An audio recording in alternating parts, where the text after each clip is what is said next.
Good afternoon. This is Onyambo taking you through a lesson in English under the title, The Sentence. Welcome.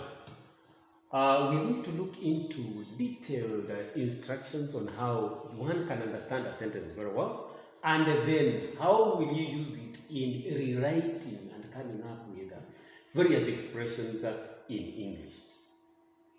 A sentence is defined in various ways. I'm giving them a various definition. As number one, we have a sentence is a combination of words, phrases, clauses to a meaningful structure. You can still define a sentence as a group of words that make a meaning. Others still define a sentence as a meaningful unit. Depending on which definition that you want to look at, a sentence, so long as it has a meaning and it communicates something, we'll call that a sentence. Sentences are grouped into various types. But in this lesson, we are going to look at categories of a sentence or sentence conjugation. Among them are affirmative or a positive sentence, and number two is a negative sentence. Number three, we have question tags. Number four, we have passivization. We have conditionals. We have participles. We also have direct speech. We have indirect speech. We also have ellipsis, inversion, substitution, transition, among others. Today, we are going to look in details into the study of participles among those categories of sentence. A participle falls into the category of verbs. These are those verbs that are either in present participle, in that the verb has the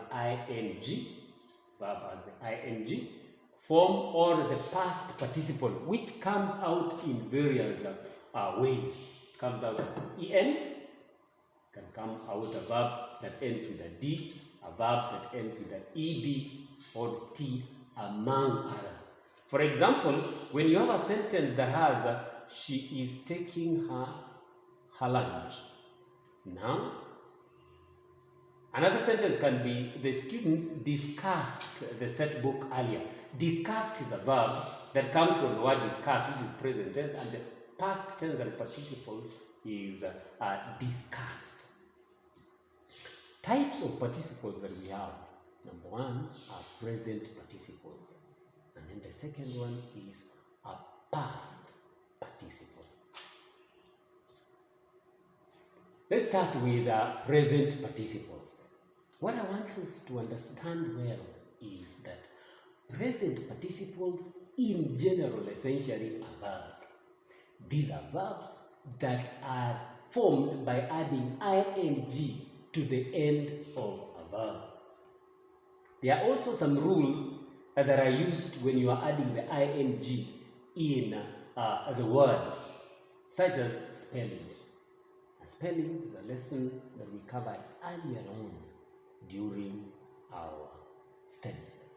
For example, when you have a sentence like she is skipping with Rob, is skipping is our participle. The word skipping comes from the word skip.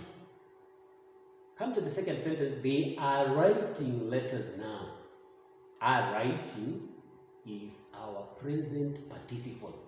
In this present participle, if you look at both of them in sentence 1 and 2, is skipping and are writing are sentences that show an action that is going on now because of the auxiliary verb is and are.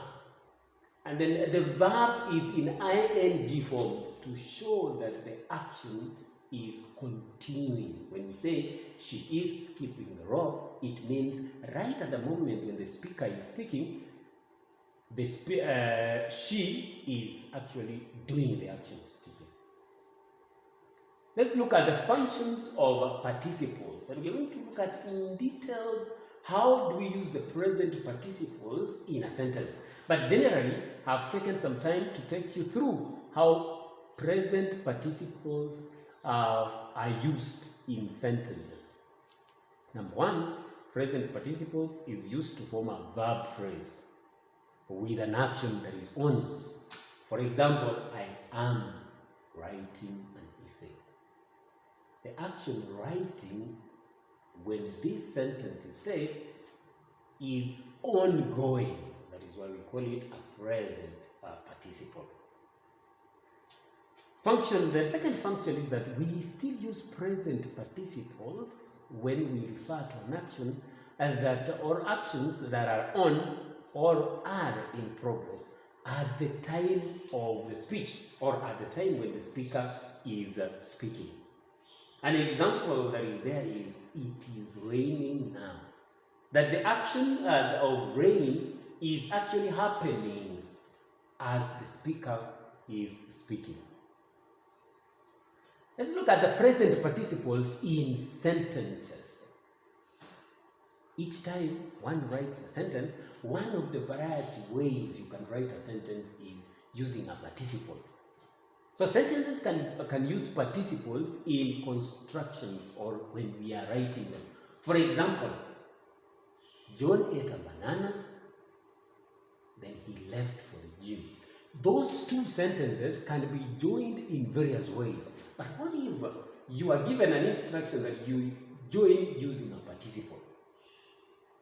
That means, therefore, that you look at the verbs that are in both sentences, that is, ate and left.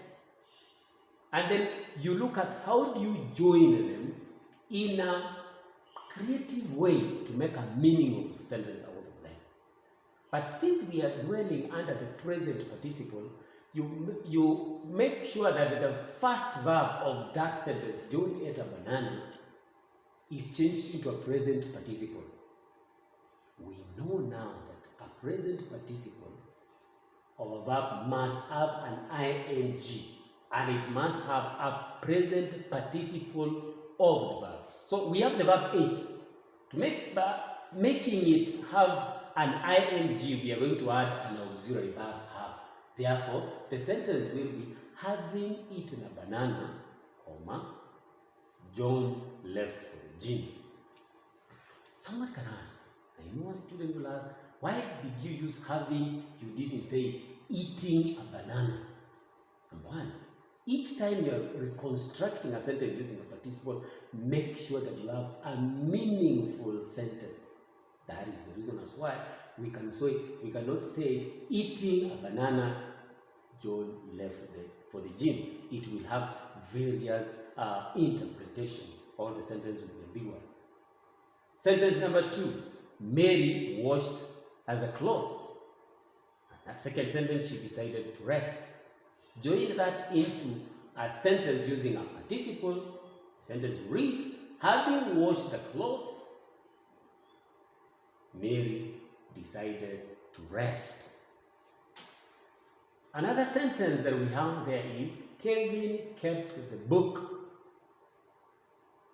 He went to see the cows. Join into a sentence using a participle, you will have it to be written, having kept the book, comma, Kevin, having kept the book, comma, Kevin went to see the cows. I'm sorry for the last part. Therefore, what do we consider before rewriting a sentence into a present participle? First, you must start with the verb. The verb should be used together with an auxiliary. And it is the auxiliary that takes on the ing form. And the verb remains in a past participle. Thank you so much. Kevin kept the book. He went to see the cows. Join into a sentence using a participle. It will be, having kept the book, Kevin went to see the cows. As seen earlier, that for us to rewrite a sentence or to join two sentences using a participle, especially a present participle, you look at the verb of the main verb of the first sentence. Then add an auxiliary, a suitable auxiliary. Then it is in the auxiliary that you use ing. Then the verb remains in its past participle. Therefore, the sentence will read, having kept the book, Kelvin went to see the cows. Thank you so much for taking time to listen to my lesson. That marks the end of our first lesson. Thank you. Have a good day.